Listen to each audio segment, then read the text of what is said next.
कहानी है रामपुर गांव की, जहां के मर्द महिलाओं को हमेशा नीचा दिखाने की कोशिश में रहते। अरे अभी तक खाना नहीं आया, क्या मुझे एक और शादी करने की जरूरत है? नहीं जी नहीं, ऐसा मत करना, वरना मैं कहाँ जाऊंगी। खाना लेकर मैं अभी आई जी। गांव की पंचायत में भी फैसले हमेशा औरतों के खिलाफ ही रहते। मैं जो फैसला सुनाता हूँ वो भगवान की आज्ञा होती है। इस लड़के ने अपने मन से शादी करके अच्छा नहीं किया। लड़के को घर भेज दो और इसकी शादी इसकी जाति की किसी लड़के से करवा दो, लेकिन ये लड़के, इसे तो गांव के बाहर निकाल दो। नहीं नहीं जमींदार साहब, ये क्या बोल रहे हैं? ऐसा नहीं हो सकता। मेरी बेटी मासूम है, इसे अच्छे बुरे की समझ नहीं है। अरे कहाँ जाएगी ये बेचारी? कहाँ जाएगी? इतनी चिंता है तो पूरे परिवार का गांव निकाला कर देते हैं। बेचारे पूरे बसे बसाए परिवार को गांव छोड़ना पड़ता है। चाहे जो हो, अगर बेटियों को कंट्रोल नहीं कर सकते तो गांव में रहने का कोई मतलब नहीं है। यहाँ औरतों को दब कर रहना होगा। कोई भी अपने हिसाब से कुछ नहीं कर सकता, सब ईश्वर की मर्जी से ही होगा। तभी गांव का एक आदमी दौड़ा दौड़ा आता है। सरपंच साहब, जमींदार साहब, वो कालिया है ना, उसकी बेटी पढ़ने के लिए शहर जा रही है। अच्छा, ये कब हो गया? और कालिया की हिम्मत कैसे हो गई ऐसा करने की? लेकर आओ उसे और उसकी बेटी को। बस फिर क्या था, हाजिर हो जाते हैं कालिया और उसकी बेटी सरपंच के सामने। अरे कालिया, ये क्या सुनने में आ रहा है? बेटी को इंजीनियर बना रहा है तू? और ये बता, गांव में तो स्कूल नहीं है, फिर कहां से इतनी क्लास पास कर गई तेरी बेटी?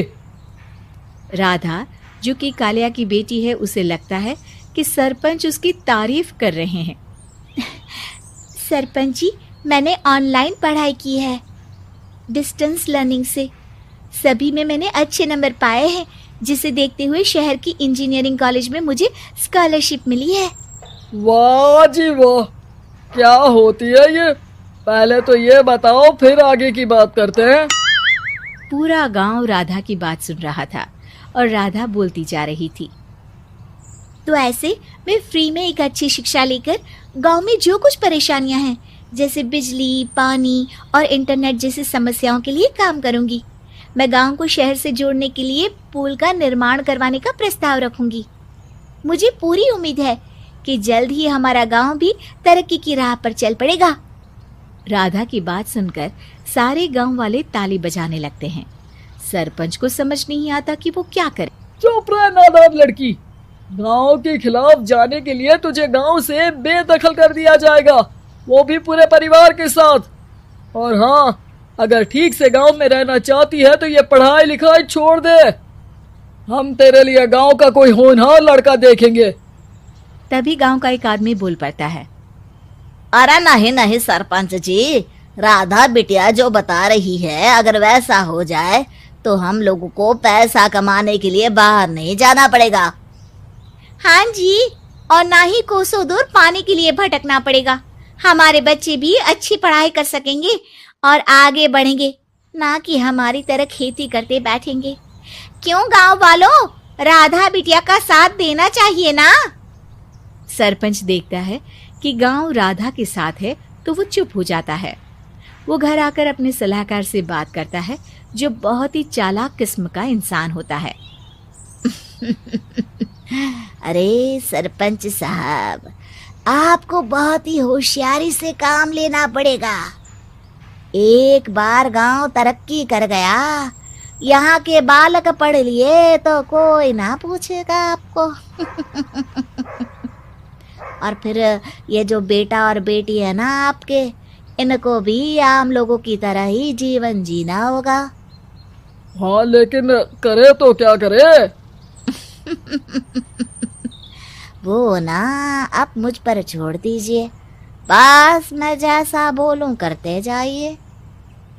अगले रोज सुबह जब गांव वाले सोकर उठते हैं तो राधा के घर के बाहर और साथ ही वो लोग जिन्होंने राधा का सपोर्ट किया था, उनके घर के आगे लाल रंग से कल आऊंगी लिखा होता है।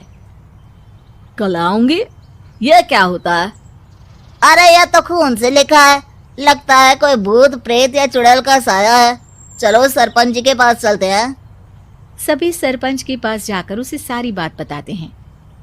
अरे ये तो बड़ी मुश्किल की बात है। चलो मैं एक बाबा को जानता हूँ, उन्हें बुला लेता हूँ।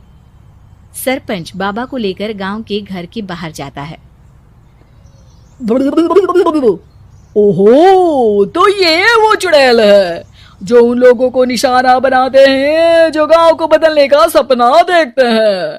वो गांव को ऐसे ही संपन्न देखना चाहती है, वो नहीं चाहती कि कोई बाहरी यहाँ का कायाकल्प करे। क्या तुम लोगों में से किसी ने गांव को बदलने की सोच रखी है? तभी राधा की माँ रोते रोते आती है। मेरी राधा घर से गायब हो गई है। अरे कोई तो बचाओ, मेरी बच्ची कहाँ गई?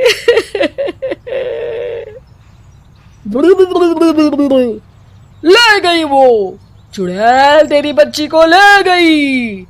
अब वो उसे श्रापित करके छोड़ेगी, उस पर चुड़ैल का साया हो जाएगा।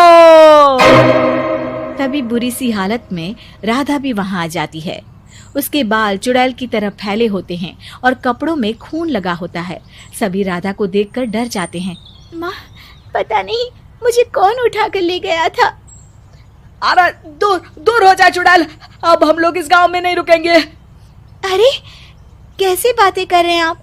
कल तो आप मेरे भरोसे गांव का हुलिया बदलने, अपने बच्चों को पढ़ाने और तरक्की उन्नति की बात कर रहे थे, तो आज क्या हो गया आपको? ये फिर तुम लोगों को बहकाएगी। ये चुड़ैल गांव में आ चुकी है, ऐसे ही ये तुम्हारे घर के बच्चों को भी ले जाएगी। गांव वाले राधा को गांव से बाहर निकाल देते हैं। उसके माँ बाप रोते रहते हैं, लेकिन गांव वाले नहीं मानते। मैं भी अपनी बहन के साथ गांव के बाहर रहूंगा, लेकिन वो पढ़ाई नहीं छोड़ेगी। वहीं सरपंच के घर पर सलाहकार कहता है। देखा, सांप भी मर गया और लाठी भी नहीं टूटी। लेकिन अगले ही दिन सरपंच के घर के बाहर भी वही शब्द लिखे होते हैं। और फिर सरपंच की बीवी कहती है, हमारी बेटी को किसी ने अगवा कर लिया है। तभी राधा का भाई वहां आ जाता है।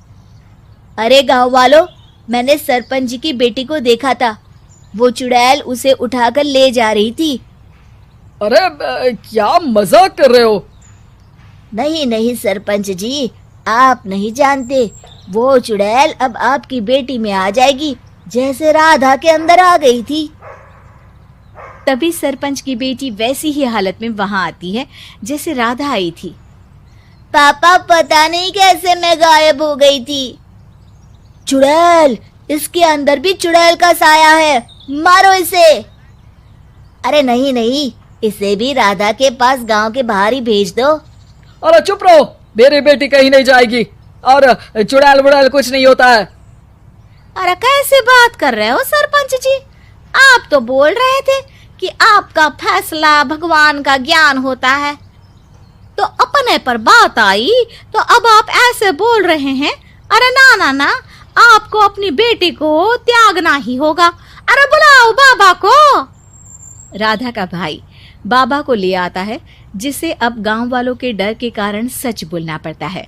मैं कोई बाबा नहीं हूँ, मैं तो मोची था। ये सलाहकार महोदय ने मुझे कहा था एक्टिंग करने को। वो मुझे पैसे देने वाले हैं। अब मुझे माफ कर दो। गलती हो गई, मुझे माफ कर दो। तभी वहां राधा आ जाती है। देखा सरपंच जी, जब गांव के बच्चे साक्षर होंगे तो आप जैसे लोगों की चालाकी नहीं चलेगी।